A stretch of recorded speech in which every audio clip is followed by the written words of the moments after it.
Exodus 28. Then bring near to you your brother Aaron and his sons with him from among the Israelites to serve me as priests, Aaron and Aaron's sons, Nadab and Abihu, Eleazar and Ithamar. You shall make sacred vestments for the glorious adornment of your brother Aaron, and you shall speak to all who have ability, whom I have endowed with skill, that they make Aaron's vestments to consecrate him for my priesthood. These are the vestments that they shall make: a breastpiece, an ephod, a robe, a checkered tunic, a turban, and a sash. When they make these sacred vestments for your brother Aaron and his sons to serve me as priests, they shall use gold, blue, purple, and crimson yarns and fine linen. They shall make the ephod of gold, of blue, purple, and crimson yarns, and of fine twisted linen, skillfully worked. It shall have 2 shoulder pieces attached to its 2 edges, so that it may be joined together. The decorated band on it shall be of the same workmanship and materials, of gold, of blue, purple, and crimson yarns, and of fine twisted linen. You shall take 2 onyx stones and engrave on them the names of the sons of Israel, 6 of their names on the one stone, and the names of the remaining 6 on the other stone, in the order of their birth. As a gem cutter engraves signets, so you shall engrave the 2 stones with the names of the sons of Israel. You shall mount them in settings of gold filigree. You shall set the 2 stones on the shoulder pieces of the ephod as stones of remembrance for the sons of Israel, and Aaron shall bear their names before the Lord on his 2 shoulders for remembrance. You shall make settings of gold filigree and 2 chains of pure gold twisted like cords, and you shall attach the corded chains to the settings. You shall make a breastpiece of judgment. In skilled work you shall make it in the style of the ephod of gold, of blue and purple and crimson yarns, and of fine twisted linen you shall make it. It shall be square and doubled, a span in length and a span in width. You shall set in it 4 rows of stones. A row of carnelian, chrysolite, and emerald shall be the first row, and the second row a turquoise, a sapphire, and a moonstone, and the third row a jacinth, an agate, and an amethyst, and the 4th row a beryl, an onyx, and a jasper. They shall be set in gold filigree. They shall be 12 stones with names corresponding to the names of the sons of Israel. They shall be like signets, each engraved with its name for the 12 tribes.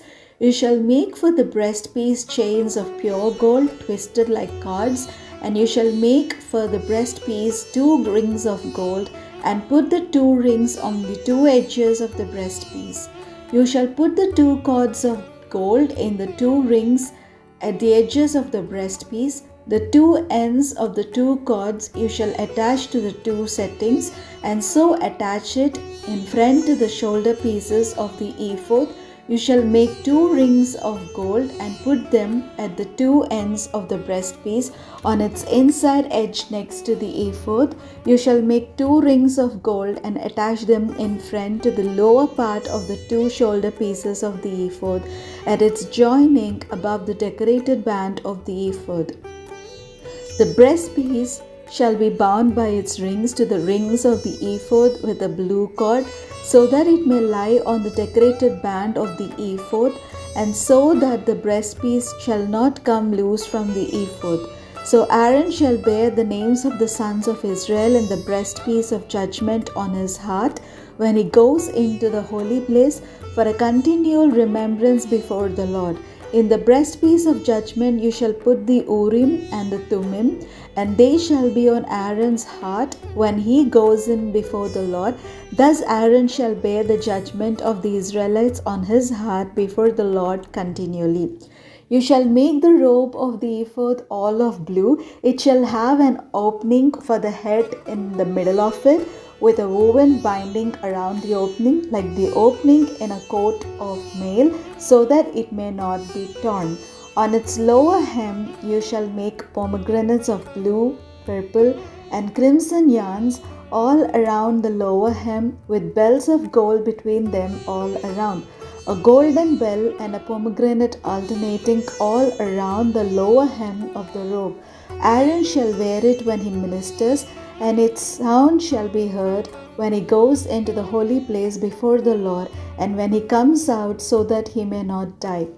You shall make a rosette of pure gold and engrave on it, like the engraving of a signet, holy to the Lord. You shall fasten it on the turban with a blue cord. It shall be on the front of the turban.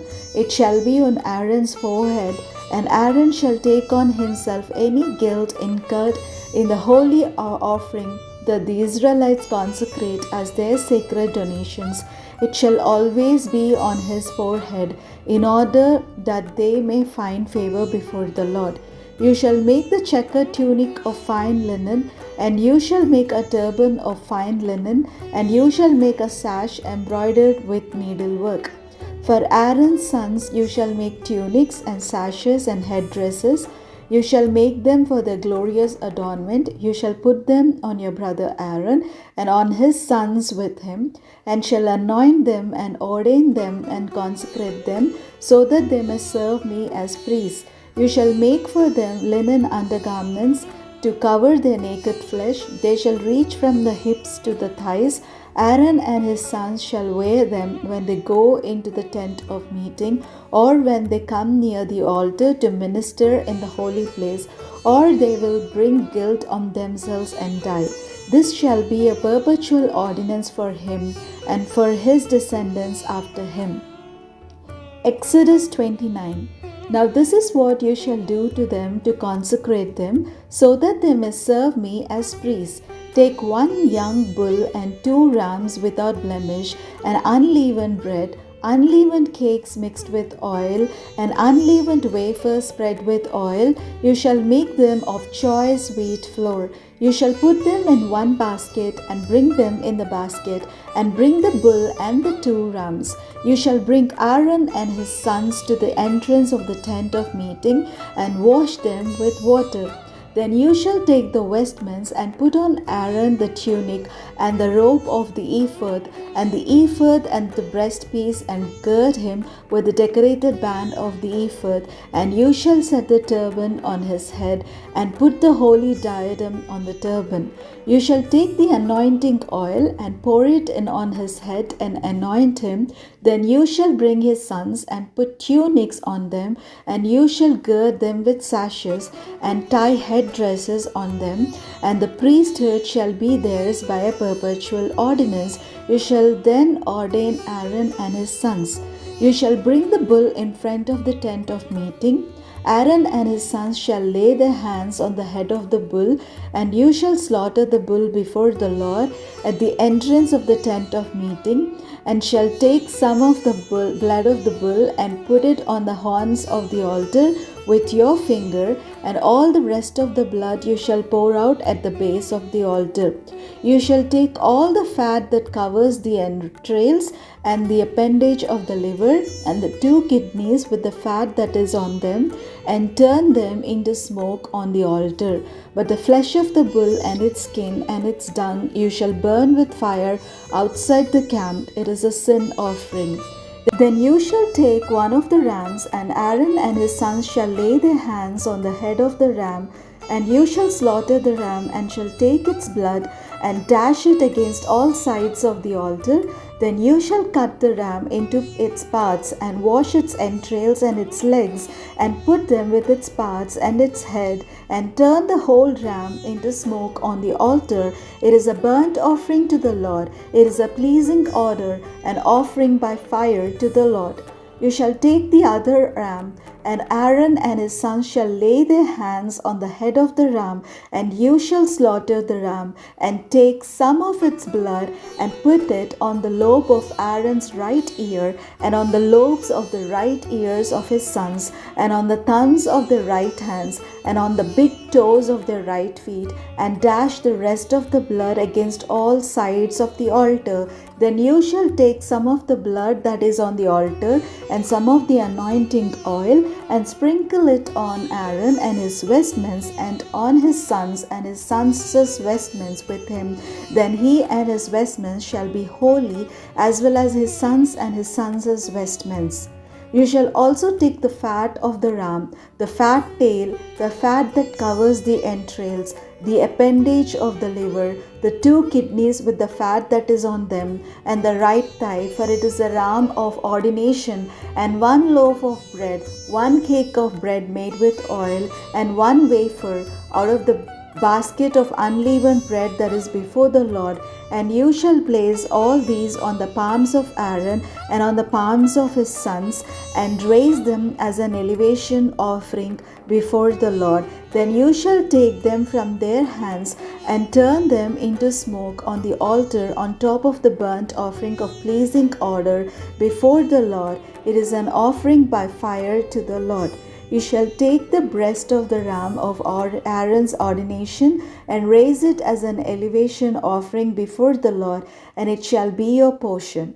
You shall consecrate the breast that was raised as an elevation offering, and the thigh that was raised as an elevation offering from the ram of ordination, from that which belonged to Aaron and his sons. These things shall be a perpetual ordinance for Aaron and his sons from the Israelites, for this is an offering, and it shall be an offering by the Israelites from their sacrifice of offerings of well-being, their offering to the Lord. The sacred vestments of Aaron shall be passed on to his sons after him. They shall be anointed in them and ordained in them. The son who is priest in his place shall wear them 7 days when he comes into the tent of meeting to minister in the holy place.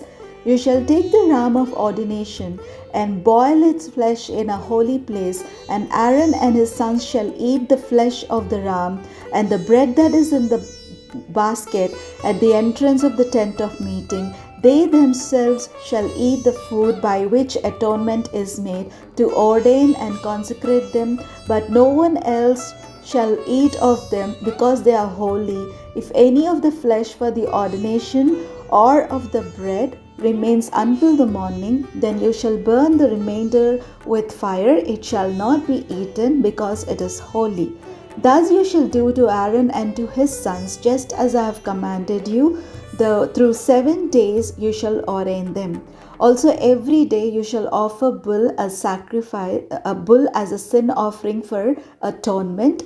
Also you shall offer a sin offering for the altar when you make atonement for it, and shall anoint it to consecrate it. 7 days you shall make atonement for the altar and consecrate it, and the altar shall be most holy. Whatever touches the altar shall become holy. Now this is what you shall offer on the altar: 2 lambs a year old regularly each day. 1 lamb you shall offer in the morning, and the other lamb you shall offer in the evening. And with the first lamb 1/10 of a measure of choice flour mixed with 1/10 of a hin of beaten oil, and 1/4 of a hin of wine for a drink offering. And the other lamb you shall offer in the evening, and shall offer with it a grain offering and its drink offering, as in the morning, for a pleasing odor, an offering by fire to the Lord. It shall be a regular burnt offering throughout your generations at the entrance of the tent of meeting before the Lord, where I will meet with you to speak to you there. I will meet with the Israelites there, and it shall be sanctified by my glory. I will consecrate the tent of meeting and the altar. Aaron also and his sons I will consecrate to serve me as priests. I will dwell among the Israelites, and I will be their God, and they shall know that I am the Lord their God, who brought them out of the land of Egypt, that I might dwell among them. I am the Lord their God.